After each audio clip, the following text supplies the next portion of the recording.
Welcome on into the All Aussie Rules YouTube channel. We've got another season preview coming your way today. It's the Fremantle Dockers 2026 AFL season preview. We're going to be going through everything you need to know about the Dockers 2026 season. We're going to be looking at their recent form over the last couple of years. We'll look at the depth chart, the best 23, a fixture analysis, all the ins and outs, everything that you do need to know heading into this season. It's going to be an interesting one for the Dockers. Obviously, progress last year, they made finals. Didn't win a final, though, unfortunately for them. We'll see how they're going to go this year, as we have been with all the other teams. We're going through the AFL alphabetically. This is team number 6.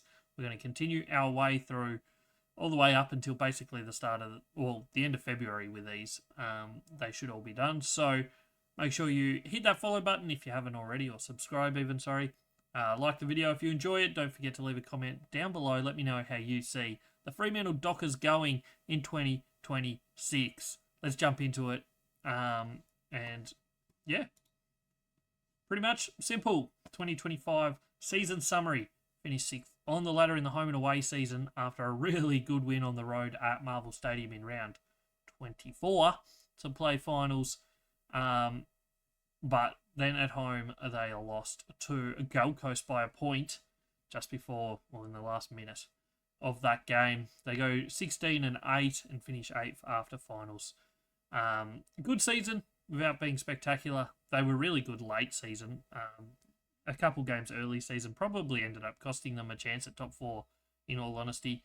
Averaged 85.7 points per game, which was the 8th best in the competition. Offensively, not too bad, mid-range. And points against, also mid-range, 79 points against, sitting in 7th. Last 5 seasons, as we said, finished 6th in the home and away season last year with 16 wins. Well, 16-7 in the home and away season. Which most seasons is putting you into very close contention of top 4. I think they're only a game out. But finished 8th overall. 2024, they had a chance to play finals. All they had to do was win their last game of the season that day. That was at home against Port Adelaide, and they lost it and finished 10th with 12 wins, 10 losses and a draw. 2023 was a rough year for them. 10 wins, finished 14th. If you think back to 2023, the competition was pretty congested. Pretty even across the board. For most of 2023-2024, there was a lot of teams in contention. Last year, it was a lot tighter at the top, say, 8 or 9 teams, and then after that, it kind of dropped away quite quickly. 2022, they finished 5th on the ladder, 16 wins, 7 losses, and a draw. They won their elimination final before losing in a semi-final to Collingwood. And then 2021, all the way back then, that feels like forever ago, they finished 11th on the ladder, 10 wins, 12 losses, and 11th place. So only 2 finals campaigns, 1 finals win in 5 years is a little bit disappointing on the surface of it, but that a changing team, evolving team. They're a very young team, so I don't think that's too bad. They lost a bit of experience in this off season and over the last couple of years, so I think they're shaping up to really build over the next couple of years, and they will be certainly hoping and probably expecting to win a final, at least one, in 2026. The ins and outs. This is how it reads. In comes Mason Cox as a SSP / free agent sort of signing from Collingwood, who he obviously got delisted from there. The other experienced player coming in is Judd McVie from Melbourne, halfback flanker. We'll see a bit of him, I think, at times. 2 draft picks in the national draft. Adam Swede, pick 25, and Tobin Murray is pick number 40. And then 3 players in the rookie draft they picked up: Leon Kickett, Toby Wan, and Ryder Luke. Leaving the club, 2 players go to other teams. Will Brodie leaves and goes to Port Adelaide and will probably go into their best 23, I would imagine. And Liam Reedy goes across to Carlton, which makes sense for most parties, I think, Fremantle pretty set in their ruck stocks. Carlton needing a ruckman, so I think that's a good little deal for most people. And I think we'll definitely see Liam Reedy get plenty of opportunities in Carlton this year. 4 retirees from last year, James Aish, the big one in Nat Fife, who's struggled for fitness over the last couple of years. Quinton Narkle, after one season at Freo, he was at Port Adelaide before that. And Michael Walters also retired mid-season last year. 2 players get delisted, Jack Deline and Odin Jones. All right, we'll jump into the depth chart for Fremantle for 2026. A little bit of explanation behind all of this. We give every single player in the competition a rating every single game based on their stats and a few other things. From that, we put them in positions and rank them from 1 through to however many there was for that position. Top 10% of each position is the elite players, so Jordan Clark there is elite. They're the purple ones. Blue are the top class players, so that's 10 to 25%. Above average is your green, which goes 25 to 40%. Average is yellow, which is 40 to 60%. Orange is 60 down to the bottom ranked. Obviously, red is did not play. So did not play last year, but were on lists. And then there's the pinky colour, which is your rookies. So that's anyone that was drafted this season, going into this season. So that's a little explanation behind these ratings. As you can see, plenty of players listed in the general defender role for Fremantle. Obviously, Jordan Clark's their number 1. 8th highest rated general defender in 2025, was similarly ranked in 2024. So he's one of the best in the competition. Another stellar season from him. Luke Ryan was fantastic again last year. I think that's 2 years in a row that he's been in the top 25% in his position. So those 2 are the key distributors, but also Luke Ryan, more so a bit of a defender at times, lockdown sort of defender. Corey Wagner, 58th, so average overall. When you think about it, you want at least 1 in 18, probably 2 in the top 36, which Freo have. They probably need their 3rd best general defender and probably 4th best general defenders to slightly move up a little bit. If they could get like Corey Wagner into the top 40 or someone else into that sort of range, and then someone else into about that 50 range, they'd be really well situated down back. So Corey Wagner. Heath Chapman was 73rd ranked general defender. Carl Warner. Cooper Simpson didn't play a lot last year. Judd McPhee comes across from Melbourne. I think he's shown some really good signs as a young general defender. I think we'll see improvement from him in 2026 compared to what he did in 2025. Bailey Banfield, Brandon Walker, and Jaron Carr did not play last year. So that is the list of general defenders. As I said, really good top-end talent. They maybe just need a couple more players just to step up a little bit. They don't have to go into the top 30 players, but if they could get a couple more inside a top 50, that would be huge. Key defenders, they're pretty well situated in this position as well. Alex Pearce was 22nd best key defender last year. I think he's capable of being a little bit better than that. Brennan Cox was 39th. I think he, once again, is capable of a bit better than that. And same with Oscar McDonald and maybe even Josh Draper as well, potentially. I think if they can get 1 into top class and then 2 into the above average, that would be ideal range for them, obviously. But if they could get all 3 into the top 60% of key defenders, that would be huge for this Fremantle backline that has plenty of potential, plenty of overall talent, I think. It's just a matter of putting it all together. As we've mentioned already in this episode, they are pretty young teams, so I wouldn't be too concerned about that. Onto the forwards. And another position where they've got some talent, certainly in the key position side of things, but also in the general forward line as well. So that's where we'll start. Sam Swiatkowski, last couple of seasons, has been really good. Last year numbers were good. He does get a bit of a outside mid-time, high half forward role sort of player, and he does a good job of it. I think we'll see him put in some good numbers again in 2026. I'd expect him to stay in that top class range. Then the next couple, Michael Frederick, really showed some good signs late in the season. I think we'll see some improvement again on what we saw from last year from him. Murphy Reed, obviously the rising star from last year, doesn't rate great, but that's kind of the general forward sort of role. If you're not getting midfield time, it's hard to rate too highly consistently.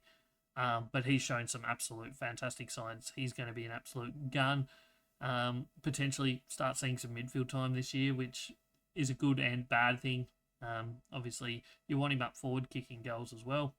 Isaiah Dudley is next, and then Sam Sturt did not play last year, and then there are three young players that they've drafted, Leon Kickett and Ryder Luke, the two from the rookie draft, and Tobin Murray with pick number 40.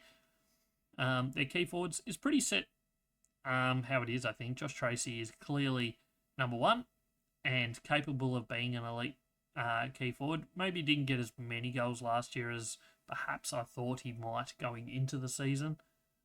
Was still really, really fantastic throughout the year, 12th best key forward in the competition. Paddy Voss was the big one that stepped up. He went from starting the season as definitely third best key forward for Freo, jumping into second, and even at times was number one. Had some really good games, kicked quite a few goals. Everyone will probably remember I think he kicked 5 against Collingwood at the MCG to win by a point. Was huge that day. Jaya Miss was fantastic. Well, I won't say fantastic. Jaya Miss was the one that was 3 or 4 years ago, probably expected to be Fremantle's number one key forward, and now he's dropped back to number 3.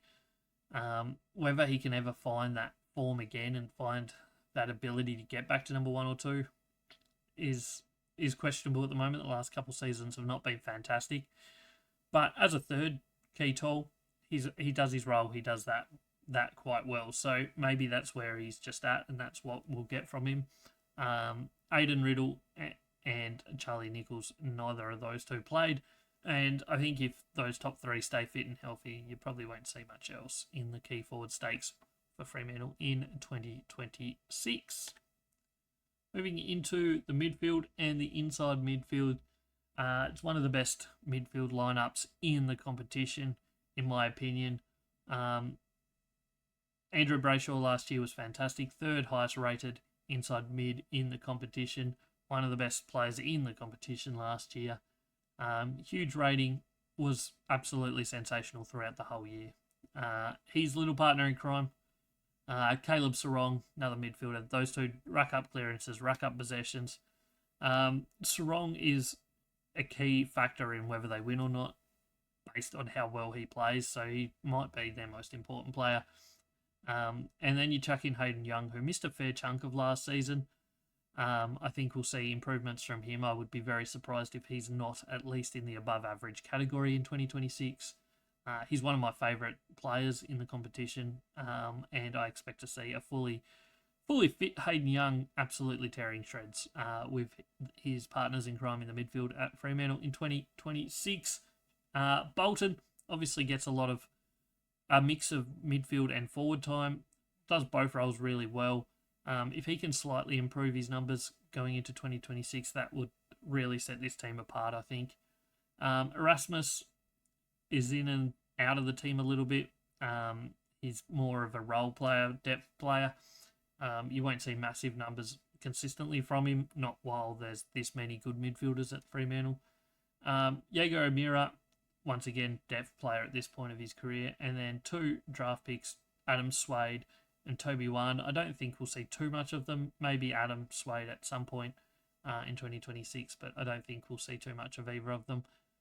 The outside mids last year for Freo, Matthew Johnson was ranked 21st, so not too bad.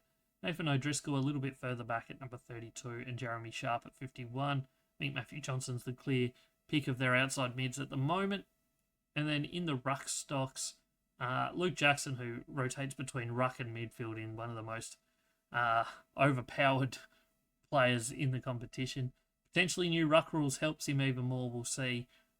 He was fantastic in 2026, and I fully expect to see another really big year from Luke Jackson sorry, he was huge in 2025, and I expect to see 2026 be even bigger for him. Sean Darcy, they play him when he's fit. He was the 22nd best ruckman last year. The year before, he was really, really good.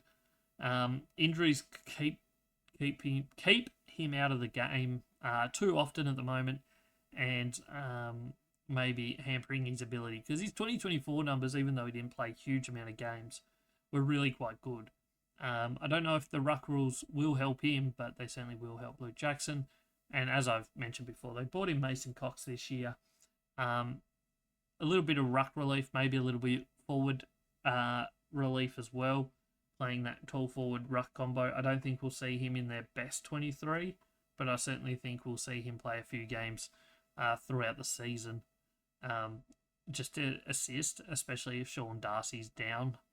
They might like to play him as a third tall up forward. You got 5 on the bench now, so you could maybe potentially afford to have that extra tall. We'll see. This is the best 23 for Fremantle in 26 as I've put it together. Starting up the forward line, we've got Michael Frederick, Josh Tracy and Paddy Voss as the full forward line. Our forward lines, Sam Switovski, Jai Miss, Murphy Reid. I think it's a pretty self-explanatory forward line. It looks good on paper.